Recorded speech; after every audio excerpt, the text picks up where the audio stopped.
Welcome to the Occupational Safety Leadership Podcast, episode number 63. In today's episode, we're going to talk about leading indicators. These are also known as proactive indicators. And when we talk about indicators, we're looking at metrics. And we're trying to measure just not how safe that we are, but what are the mechanisms that we're putting in place to make sure that we're staying safe and just not, we just happen to be at a company and luckily nobody's gotten hurt. What are we doing on the proactive side? How are we leading to make sure that these things don't happen? So, in the following episode, 64, we're going to talk about reactive or lagging indicators. But in this one, we're going to strictly focus on leading indicators. Um, Now, take this for what it's worth, but I try and put almost all of my efforts into a leading indicator because I'm trying to stop something from happening. I'm not trying to measure it afterwards. And so there's a lot of different schools of thought. I'm not going to say that either one's right or either one's wrong. I just know what works for me. So let's go ahead and get started. So let's kind of sit down and just define what a leading indicator is then. So, and this is where it gets kind of boring. I'm going to read like a definition. So leading indicators for occupational safety are proactive measures that are used to predict and prevent workplace accidents and incidents before they occur. These indicators help organizations identify potential hazards and risks, allowing them to take preventative action to ensure safety and well-being of their employees. That's a mouthful. So they're basically saying, and I'm saying this also, do everything you can to make sure that you don't have an accident. Don't have an accident and then go back and say, so how do we not have it again?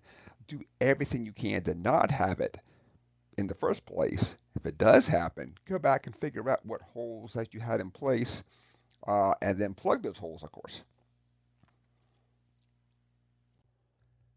So let's look at a couple of common ones that you'll find out there in industry. And sometimes you work at a place that you literally don't have enough accidents to really sit down and measure to make sure that you don't. But what do you put in place to make sure that you don't have an accident? One thing that's really helped me out an awful lot is a near miss reporting system. Then, so basically, you're saying that something almost happened, somebody almost got hurt. How do we go back and say somebody was not hurt by just chance? It was a little bit of timing, but whatever it was. How do we go back and say we had a near miss? Let's make sure that this does not happen again.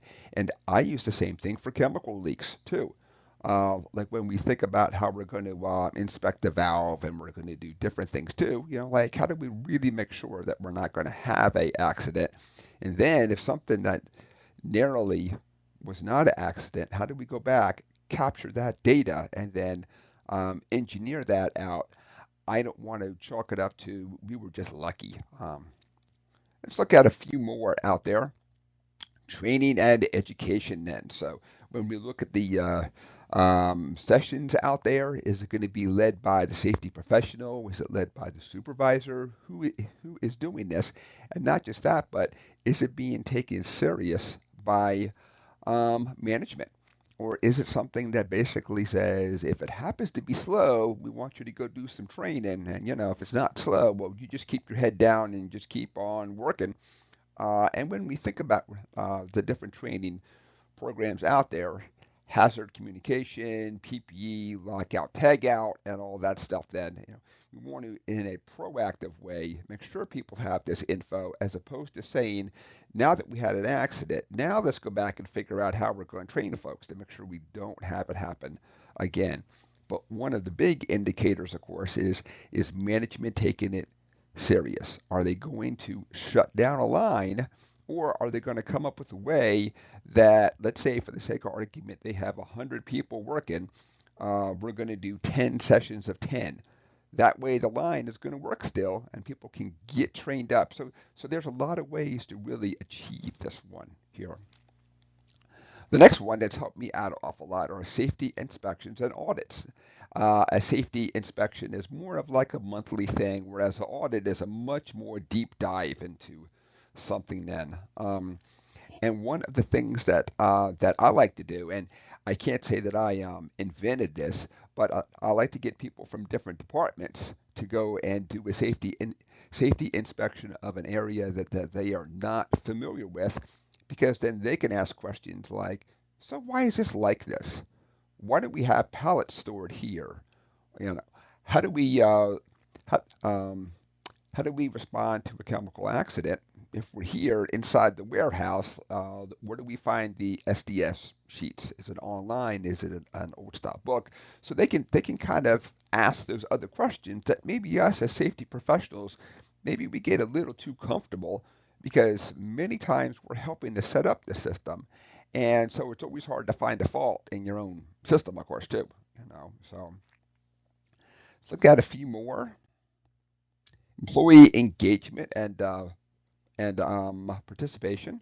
Um, so basically, are people bringing things to you and saying, I got an idea. I want you to do this." Are they participating, or as I've seen in a couple of workplaces, they've been beaten down by their supervisor, and not beaten down in the literal sense, but they try to bring up items, and the supervisor will say things like, that's not your job. You just focus on your job and your thing only. So all of us find really great things out over in the workplace that we can bring up, that we can make better. But sometimes we've been kind of told, you stay in your lane, you don't get out of it, you don't offer suggestions, and just I try and tell people that when you see something that has to be addressed, you fix it yourself. When you can't fix it yourself, you find me, you find a supervisor, you find somebody out there, and you make it better out there.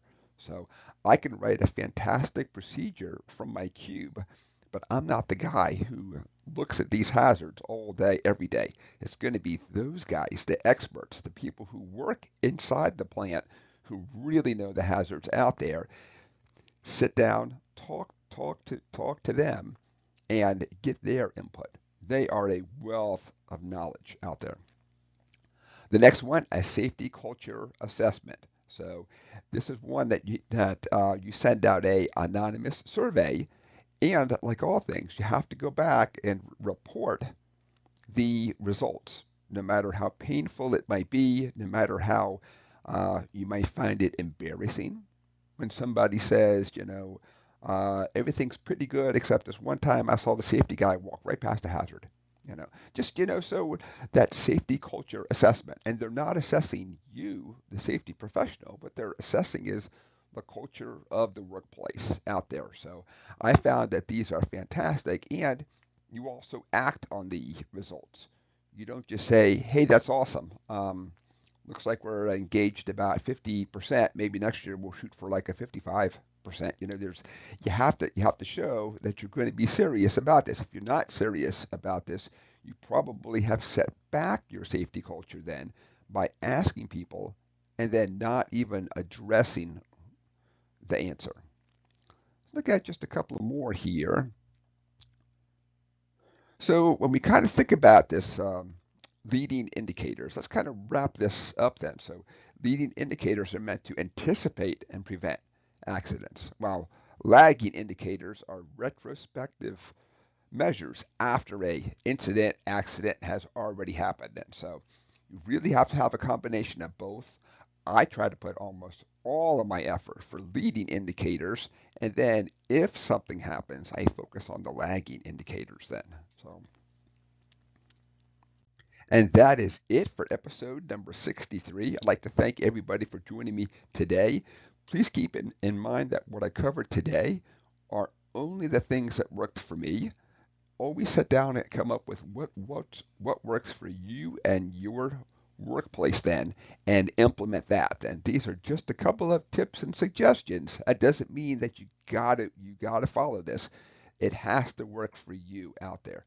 So episode 63, leading indicators, is over. Please join me for episode 64, where we will sit down and talk about lagging indicators. Thank you, and have a safe day.